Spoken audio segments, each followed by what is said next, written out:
Oi, gente, temos que falar sobre esse assunto. O pessoal que acompanha o canal há mais tempo sabe que eu sou um grande crítico, né? Eu critico constantemente a política externa dos Estados Unidos. Mas para aqueles que estão vendo esse vídeo, é o primeiro vídeo que vem no meu canal, eu vou dizer para vocês, os Estados Unidos patrocinou golpes contra regimes democráticos no século XX, inclusive na América Latina, inclusive apoiou o golpe militar no Brasil, em 1964, os Estados Unidos apoiou o golpe jurídico parlamentar que aconteceu com a Dilma, que tinha um governo que eu tinha críticas à política econômica da Dilma e alguns aspectos. O pessoal que conhece o canal sabe quais são as minhas críticas que eu tinha ao governo da Dilma, mas críticas dentro da democracia não justificam um golpe jurídico parlamentar, que foi o que aconteceu contra a Dilma. Então, obviamente que eu tenho um histórico de críticas, inclusive os Estados Unidos patrocinou e defende teocracias no Oriente Médio, coisas muito, muito, muito complicadas, né? A história no século XX e no século XXI da política externa americana é predominantemente condenável. Isso é um fato para mim. Agora, quando os Estados Unidos acerta, e a gente vai entender um pouco por que acerta nesse vídeo, a gente também não pode ser cabeça dura e dizer, não vou reconhecer porque o histórico é ruim. Não, vamos reconhecer e vamos tentar entender por que acerta.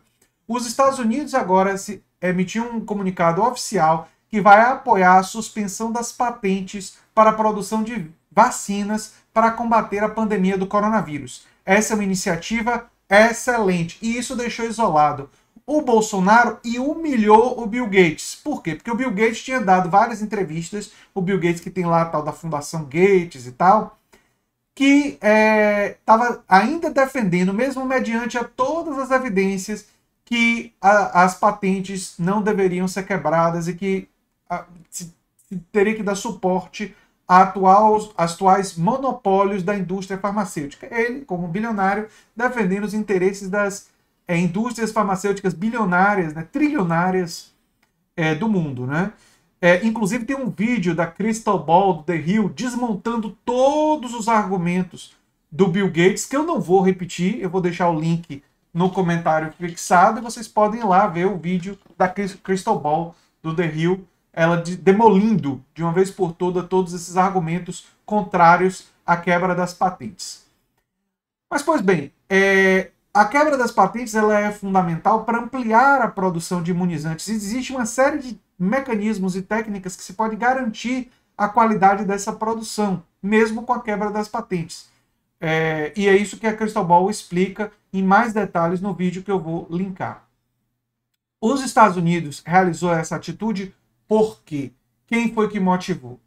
E aí nós vamos ter que entender. Há mais ou menos 2 semanas atrás, Bernie Sanders estava no Senado americano dizendo que seria uma atitude de moralidade questionável garantir o monopólio da indústria farmacêutica nesse momento. E começou a empurrar com toda a força, não é? Que as patentes fossem quebradas. Até aquele momento, o governo Biden estava assumindo uma postura de não quer em cima do murismo, sabe? Era aquela postura do tipo, não sei, as ONGs e as organizações sociais pressionando pela quebra das patentes, pressionando para que isso acontecesse, para que a multiplicação de produção de vacinas que já estão autorizadas acontecesse, né, e não fosse monopólio de determinados laboratórios, e o Joe Biden oscilando. E o governo americano não estava declarando nada publicamente.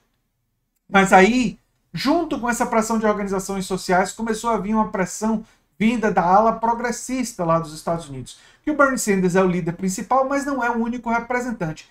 Vários outros líderes progressistas começaram a fazer declarações, e aí, além deles, alguns corporativos, percebendo que a onda estava virando e que a opinião pública estava apoiando a iniciativa da quebra das patentes com relação a vacinas para combater o coronavírus, pularam no trenzinho que o Bernie Sanders estava, né, liderando, e aí a pressão começou a ficar muito forte. Isso levou o governo Biden a, nesses últimos dias, isso tem 1 dia e meio, né, pouco tempo, foi ontem, né, que aconteceu, o governo Biden começou a perceber que não ia ter mais como segurar e que era melhor ir nessa onda. Até porque, no caso dos Estados Unidos, os Estados Unidos já está bem adiantado na vacinação. Então, ele pode defender isso e pegar digamos assim, uma boa publicidade, irritar um pouco a indústria farmacêutica, mas não está prejudicando o mercado local, porque já está sendo abastecido o mercado local pela vacina da Pfizer, da Johnson Johnson e tal. E esse monopólio já foi garantido em território americano, incomoda um pouco os outros mercados, né? Que o povo não deveria estar pensando em mercado nesse momento, e sim nas vidas das pessoas, mas a gente sabe como é a indústria farmacêutica, né? Ele só vem nas vacinas os dólares e não as vidas que estão salvando, né? Predominantemente, infelizmente essa é a realidade.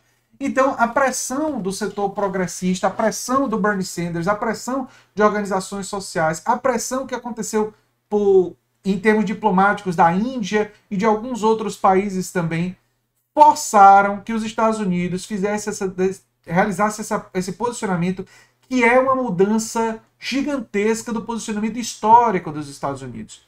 Os Estados Unidos sempre foi um dos países que mais defendeu o monopólio de produção e de patentes de vacinas e de outros medicamentos em todo o mundo. Inclusive, para o mercado interno, os Estados Unidos têm uma política de medicamentos, né, que é uma das piores políticas do mundo desenvolvido.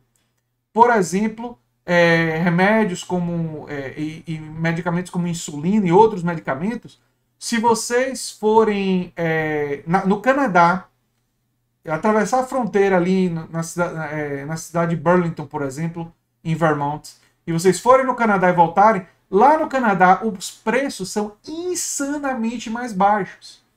Porque os Estados Unidos têm uma política de basicamente permitir que a indústria farmacêutica bote o preço que quiser no medicamento. E aí a indústria farmacêutica coloca preços exorbitantes em medicamentos que são fundamentais para a vida, né? Não tem aquela política de negociar os medicamentos, do Estado participar da negociação, né? Então, com esse histórico tão negativo dos Estados Unidos, essa atitude agora é uma atitude muito positiva. Isolou o Bolsonaro e passou um verdadeiro vexame para o Bill Gates, que muita gente gosta de elogiar por causa da Fundação Gates e das doações e das coisas boas que fez, que não há como negar, tem coisas boas que fez sim, mas que quando se trata de patentes, quando se trata dos interesses das grandes corporações, quando se trata de monopólios, a verdade é que o Bill Gates, assim como outros bilionários, agem tentando garantir esses interesses e arrumando qualquer tipo de argumento, mesmo que seja totalmente furado, como mostrou a Crystal Ball, para defender esses interesses. Essa é uma notícia muito boa, mais imunizantes, mais vacinas vão poder ser produzidas no mundo. É claro que elas devem ser produzidas com segurança, deve ter todos os critérios técnicos adequados para a produção, mas a quebra das patentes é uma vitória importante, caso ela venha a acontecer, e agora o apoio dos Estados Unidos vai ajudar nesse sentido, para a gente mais rapidamente se livrar dessa pandemia. E eu queria trazer essa notícia boa para vocês e tecer alguns comentários para vocês entenderem como foi que isso aconteceu. Lembrando sempre, gente, que o curso de introdução ao pensamento de Marx está com inscrições abertas e eu peço a vocês que se inscrevam, dêem um like, compartilhem, mas divulguem também o link que está no comentário fixado para a gente conseguir mais inscritos nessa nova iniciativa que eu tenho de realizar cursos. Um abração e até o próximo vídeo. Tchau, tchau.